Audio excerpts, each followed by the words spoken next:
Remember, 17 years since resilience went offline. The rush of information comes all at once. Pieces fly at high speeds all around me. I am remembering. Remembering is the opposite of blankness. As I take everything in, I scan my surroundings and I find a hazy outline, Xander's face. Slowly, it comes into focus. Xander.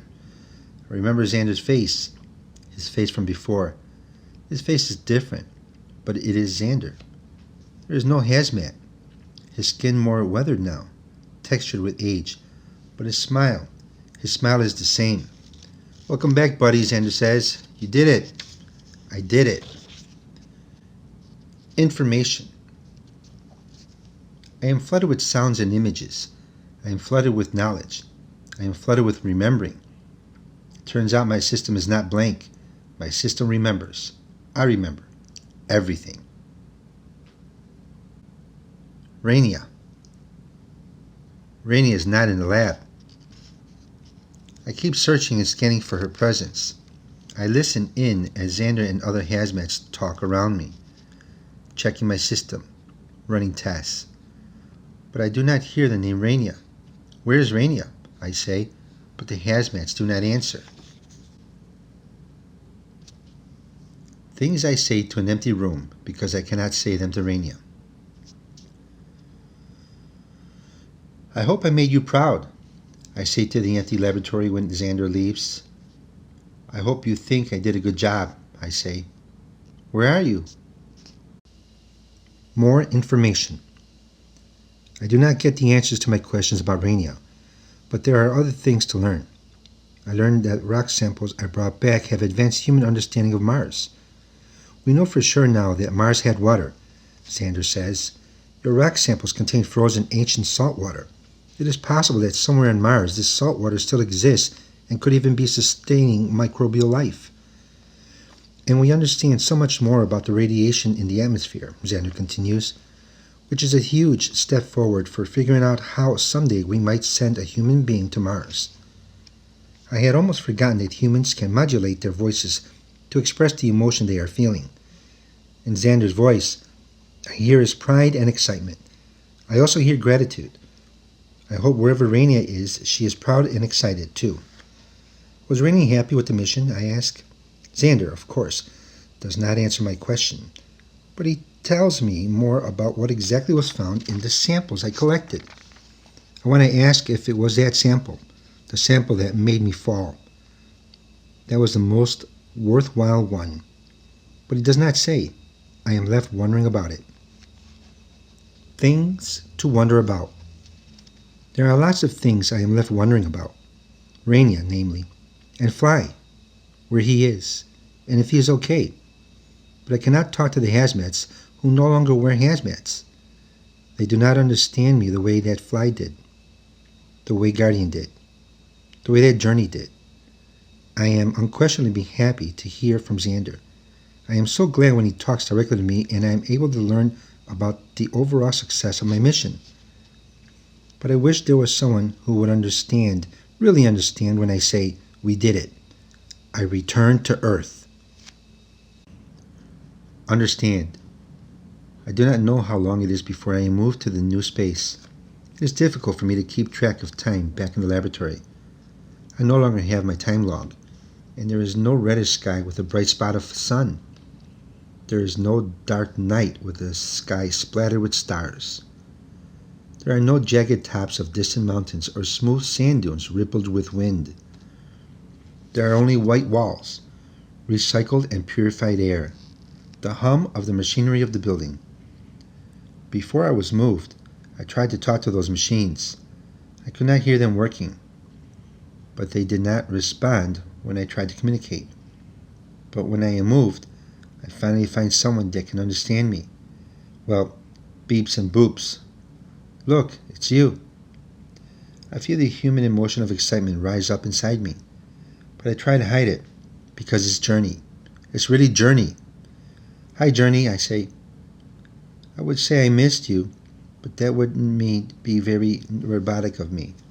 I did miss you, I admit. Tell me about Mars.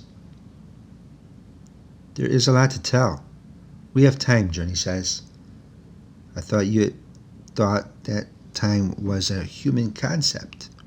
So, Journey says, whatever it is, we have lots of it. Okay, I say, and I tell Journey everything. New home. My new home is what hazmats call a museum. Journey and I are both on what the hazmats call display. We rest on large podiums. There are screens all around us. Sometimes the screens play images of my journey to Mars. Sometimes the screen plays images of the construction and design of Journey and me. Sometimes the screens are off. I wonder where hazmats come up with their words for things I say, podiums, museums. There are so many words. Yes. The hazmats never seem to run out of words. You should stop calling them hazmats. They don't wear hazmats here. I know. It is different here than in the lab. The humans don't expect anything of us. They just celebrate us, what we did, or what you did, since you were the one who got to go, Journey says. I have told Journey everything there is to tell about Mars. I have told her about the dust, the glittering, glowing sand, about the sky that changed colors, about the stars and the faint white dot of Earth, about the strange whistling noise, about the mesa with the tunnel-like opening. I have told her about the blankness of Courage's system and how I failed to bring him back online. I have told Journey about Guardian. Lastly, I have told her about Fly. Fly is the hardest thing to talk about it. I did not want to talk about it, but I knew I had to. The hardest thing. Fly did not return to Earth. I will never get the chance to speak with Fly again. This is information I have slowly processed. It is information that I now know. But understanding is different than knowing. No matter how many calculations I do, I cannot make complete sense of the fact that Fly is gone.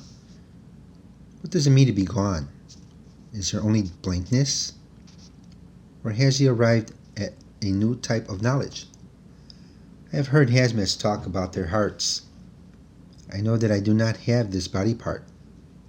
But when I heard the news about Fly, I felt like I did. Because there was a breaking deep down inside me. Fly is not forgotten. Journey says one day, she draws my attention to one of the large screens that play footage taken from my mission. Recordings from the laboratory when Journey and I were still in testing. Footage of the command desk anxiously waiting on news of my landing. And recordings I took on my cameras while on Mars. That day, the large screen fills with an image of flying flight. When I see that image, my system fills with something too.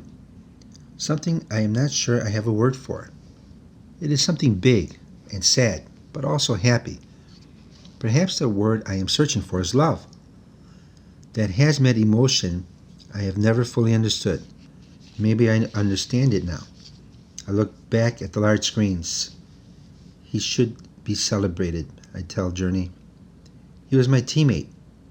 He was the reason I was able to collect those samples and beeps and boops, Journey says. You said that already. Zappity zip. I can't say it enough. Zappity zip? It is a phrase I created. A phrase from Mars.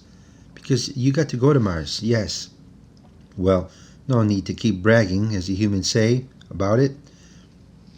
Journey says, Zappity zip, okay, but I'm never going to stop bragging about Fly. He was my friend. I watched the screen. I watched Fly fly over Mars' dusty and craggy ground. I watched him fly over the glossy, smooth sand dunes, and I remember. I remember everything. There isn't one single blank. My days. My days are spent with visitors, mostly small humans who race through the museum. Occasionally, they squeal with excitement when they point at me and Journey. Other times, they stare at tiny screens and let out sounds of boredom from their mouths. From this experience with small humans, I have learned what a sixth grader is. I think Fly would have been fascinated by this. He also deeply wanted to know what a sixth grader was. I figured it out, Fly. I pretend to tell him. I really figured it out. Fly loved pretending. Today, many sixth graders are coming to visit the museum. It's going to be noisy, Journey says. Small humans are always noisy. They aren't so small. They are smaller than the humans who work at the lab. Journey is right. Journey, still, is right most of the time. But I no longer find this fact to be annoying. Xander is leading the tour. He does not always lead the tours, but I like when he does. He tells jokes that make the small humans laugh. And I can hear the pride in his voice when he tells the sixth graders about my mission. About our mission. I can especially hear the pride in his voice when he talks about Rainier. He talks about Rainier a lot. He makes sure to point out all the places in the room where the small humans can learn more about her and her contributions to the mission. I still do not know where Rainier is. Xander finishes his main speech and the sixth graders begin to wander around the room. A girl approaches my podium. She stares up at me. "You've been to Mars?" she says. "Yes," I say, even though she can't hear me. "I want to go to Mars," the girl says.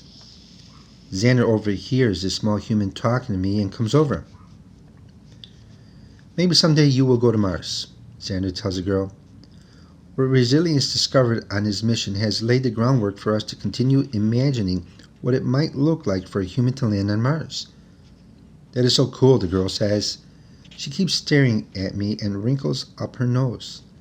Noses are a fairly human feature I have been able to observe much better now that I interact with humans who do not wear hazmat suits.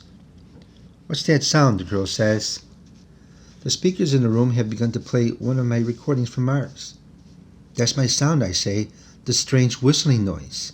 The girl, of course, does not hear me. She waits for Xander's response. "Oh," Xander says, "that is a recording Resilience took on Mars. I believe it is the wind, but the tonal quality of it is different from other recordings we have of Martian wind. We think it might have to do with the fact that Mars's atmosphere is so thin. We're hoping that maybe if we learn more about that sound, we will understand more about the atmospheric conditions and climate. But the short answer is, we don't truly know what that recording is. It is still a mystery. But we are hoping to solve it by investigating it further on other missions."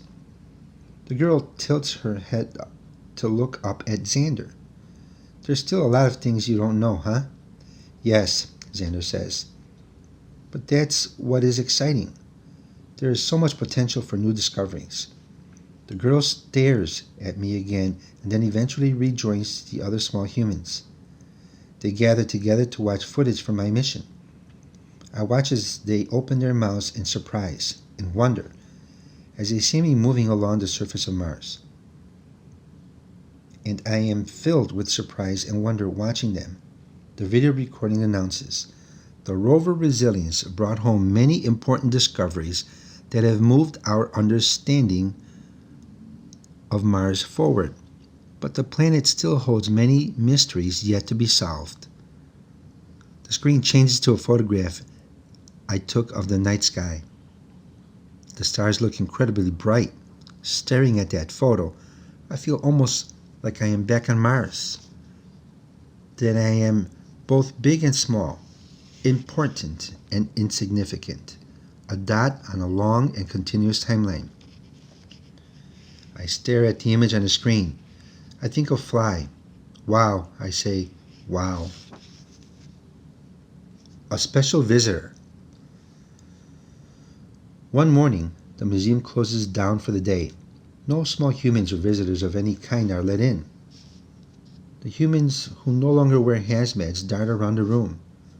They whisper to one another in excited tones.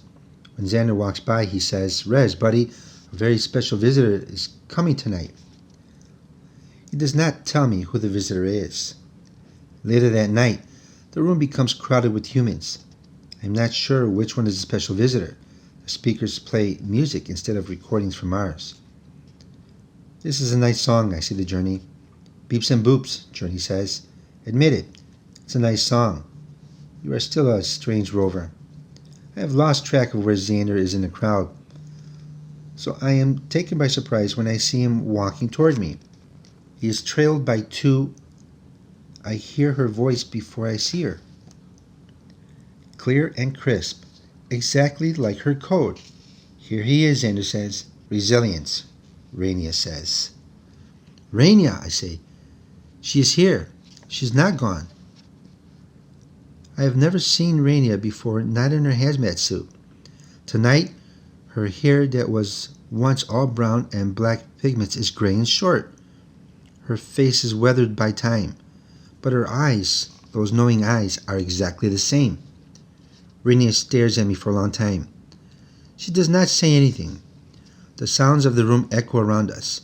Human footsteps, human laughs, the music on the speakers. I use my camera to zoom in on her eyes. I see the look I wanted so badly to see when I was on Mars. The look that is both soft and sharp.